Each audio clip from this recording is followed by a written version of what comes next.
Assalomu alaykum hurmatli obunachilar. Bugun videomiz Paynet Xolis haqida bo'ladi. Ko'pchilik xabari bor, 1-yanvardan boshlab hamma yakka tartibdagi tadbirkorlar shu Paynet Xolis orqali to'lov qilishni boshladi. Shu avvalgi hisobot topshirish, bank orqali to'lash menimcha endi asta-asta bekor qilinsa kerak, chunki hozircha endi Humo Uzcard kartalari to'lov qilib shu terminallar ishlab turgani uchun shu bank orqali to'lov qilish ham hali bekor bo'lmadi, lekin menimcha asta-asta shu to'liq Paynet Xolisga o'tilgandan keyin ular bekor bo'ladi. Bu qanday ishlaydi? Hozir shuni aytib o'tamiz. Yana bir narsani aytib o'tay, o'sha yakka tartibdagi tadbirkorlar o'sha kassa apparatdan chek beradigani ham menimcha hozir ular ham bekor bo'ldi. O'sha cashback olish, soliq chekini olganingizdan keyin solig'ingizdan ro'yxatdan o'tkazib, buni shtrix kodini skaner qilganingizdan keyin ham o'sha 1% sizga cashback berardi. O'sha cashback ham hozir bekor qilindi, chunki o'tgan oydagi mana yig'ilgan cashbacklarim hammasini to'liq bermadi. O'sha zapravkalardan olingan mana bu MCJ firmalarniki hali ularniki bekor qilingani yo'q, chunki ular hali ham 4% soliq to'laydi. O'shaning 1% ni sizga cashback qilib to'lab beradi. YTTlarniki o'zi 1-yanvardan hammasi YTTlar 1% soliq to'laydi. Endi uni 1% sizga yana cashback qilib to'lab berishi mantiqqa to'g'ri kelmaydi. Shuning uchun u YTTlarni bir to'lovi 1% cashback'i bekor qilingan. Faqat o'sha MCJ shunaqa firmalar hali ham o'sha 1% o'shalarniki 1% cashback'ini beryapti. O'sha zapravkalar ko'pincha MCJ bo'ladi, o'shalarning cashback'ini olsanglar bo'ladi. YTTlarnikini olganlarning menimcha foydasi yo'q.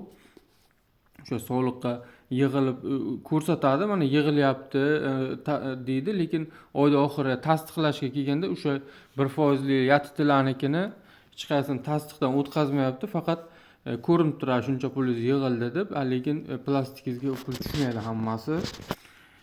Endi qanday ishlaydi Paynet Xolis programmasi deganlar uchun kimda YTTsi bo'lsa yo YTT ochmagan bo'lsa, borib yagona darchadan ochsanglar ham bo'ladi yo o'zlaringiz onlayn ochsanglar ham bo'ladi. O'sha YTTni ochgandan keyin yagona darchadan borib yoki onlayn keyin shu Paynet programmasini Play Marketdanmi, App Store'danmi skachat qilib olasizlar. Telefon raqamingizni kiritib, o'zlaringiz uchun parol qo'yib, mana shunday holatda bo'ladi. Keyin mana shu xizmatlar degan joyi bor. Mana tepada Paynet Xolis bor. Endi meniki ulangan bo'lsa ham o'sha yerda sizlarni pastda ishni boshlash degan tugmasi yozuv bo'ladi. O'sha ustiga bosib turib, o'sha nima ma'lumotlar bo'lsa, o'sha pasport ma'lumotlarini kiritib, oxiriga yuzda skaner qilib o'tkazgandan keyin o'zi avtomatik tarzda hammasi ulanadi. Keyin yana shu yerda bir narsa aytib o'taman. Avval bilsanglar, birinchi ochilganda, shu Paynet Xolis ochilganda Paynet kartasi bordi o'zini. Paynetda o'zini hamyoni bo'lardi. O'sha hamyon orqali to'lov boshlangan edi. O'sha odamlardan pul qabul qilsanglar ham o'shanga tushardi. O'shandan chiqarish ham Paynet hamyon orqali bo'ladi. Hozir bu yangilanish keldi. Obnovleniyasi bo'lgandan keyin Paynet programmasini hozir mana biznes hamyon degan ochilgan.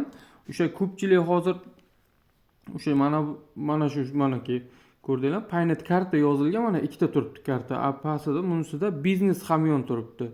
Endi hozir to'lovlar, hamma to'lovlar o'sha mijozlardan to'lov qabul qilganda mana shu biznes hamyonga tushish kerak, o'shandan o'tadi 1% li. Agar mana bunga qilib yurgan bo'lsanglar, bundan o'tmaydi to'lov. Bu endi shunchaki Paynetda o'zini hamyon kartasi, mana bu biznes hamyon, mana shu to'liq o'sha soliq sizdan 1% ni kesib oladi. Mana shundan to'lovlar hammasini shundan o'tkazishga to'g'ri keladi. Naqd pulni ham o'sha plastikdan, o'sha programmadan o'tilgan to'langan pulni ham mana shu biznes hamyon orqali o'tkazish kerak bo'ladi.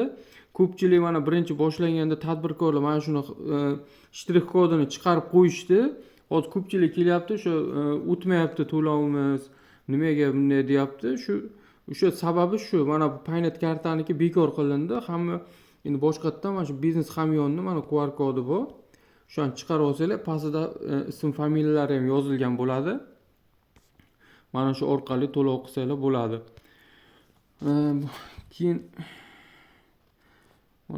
xizmatlarga kiramiz. Paynet xolis. Mana NFC naqd pul to'lov qilish. Ko'pchilik yana bir savoli bor. Naqd pul to'lov qilolmayapman. Nima uchun? Mana shu balansda elektron hamyon, biznes hamyonni balansida pul bo'lishi kerak. Naqd pul mana kirim qilmoqchisiz, masalan, kirib qilamiz.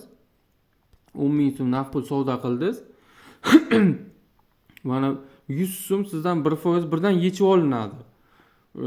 Shu yechib olish puli 100 so'm o'sha kartangiz 0 bo'lsa balansi mana to'lovni qila olmaysiz, chunki o'sha 1% yechib olmaydi sizdan. Shuning uchun har doim mana shu kartani mana shu puli bo'lib turishi kerak. O'sha anondan pul tashab qo'yinglar, pul tugab qolmasin. 0 bo'lib qolsa, keyin naqd pulga kirim qila olmaysizlar, chunki 1% ni yechish uchun o'sha pul bo'lishi kerak har doim. Mana shunday to'lov qilib mana ko'rsatib beraman.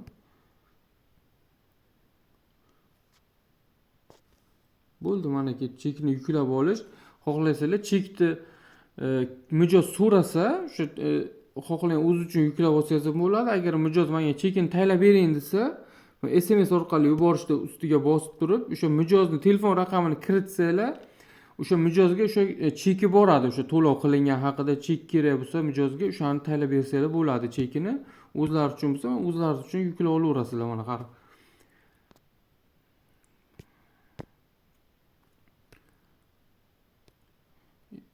Menyuga qaytamiz. Endi to'lov qilindi, hammasini mana tushunarli. O'sha kimga o'sha mana elektron hamyonni mana QR kodini chiqarib olasizlar. Mijoz kelsa, o'zini faqat Paynet uz Paynet programmasi orqali to'lov qila oladi hozircha.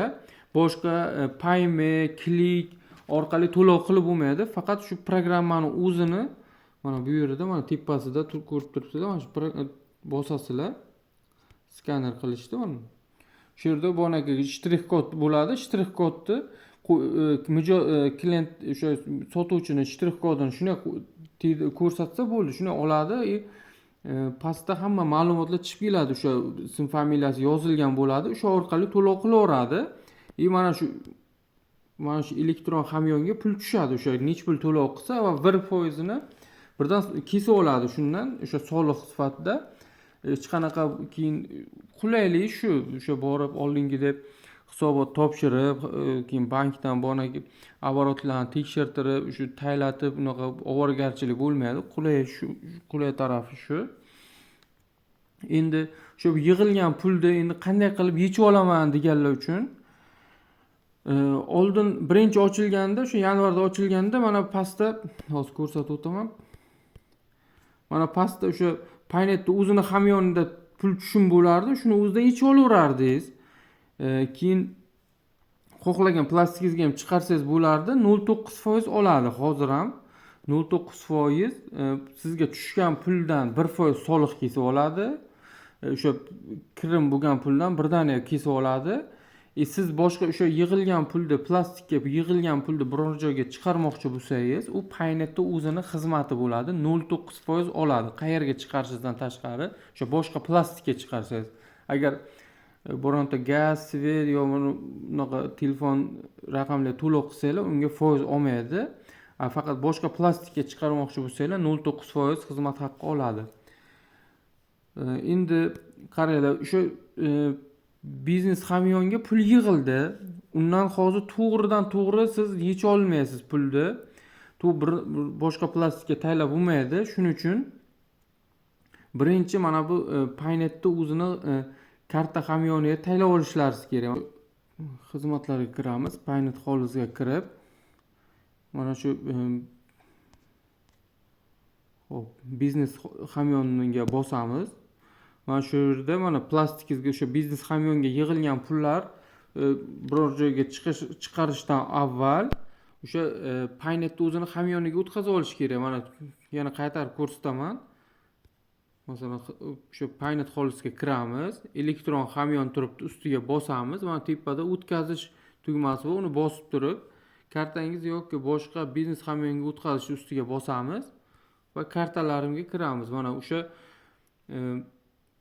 Paynetni o'zini hamyoni turibdi. O'shaning ustiga bosib, mana o'sha qancha o'tkazmoqchi bo'lsangiz, o'sha biznes hamyondan oddiy kartaga o'tkazib olmoqchi bo'lsangiz, o'zingiz kartangizga o'tkazib olasiz. Masalan, nech pul, o'zi puli kamroq ekan, 3000 ni o'tkaz. Bu biznes hamyondan elektron hamyonga o'tkazish uchun foiz olmaydi. Bemalol o'tkazib olaversanglar bo'ladi, qancha bo'lsa ham. Foizsiz bu, 0%. Manaki xullas mana shunday SMS boshqa raqamda turuvdi. Shuning uchun telefon oldimda yo'q edi. Shuning uchun SMSni kiritmadim. Xullas mana shunday ulovlasizlar.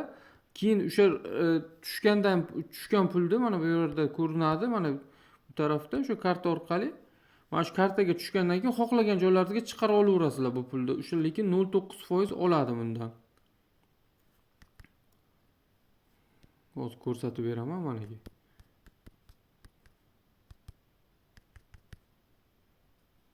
Kiritamiz. Mana. Ko'rdinglar, pastidan 0.9% deb ko'rsatyapti. O'sha xohlagan joylar kartalarga chiqarib olasizlar. Yana nima ma'lumotlar berish mumkin? Hozircha shunday ishlab turibdi Paynet xolis. Keyinchalik yana ham o'zgartirishlar bo'lishi mumkin. Kuzatib boringlar. Yana ham yangiliklar bo'lsa, yana videolarni qo'yib borishga harakat qilamiz. Savollar bo'lsa pastda yozinglar. Nima haqida yana qanaqa ma'lumotlarni kiritish kerak bo'lsa, yana video qilib javob berishga harakat qilamiz. Video yoqqan bo'lsa, like bosib, podpiska bosishni unutmanglar. Hammalaringizga rahmat. Sog' bo'linglar, salomat bo'linglar.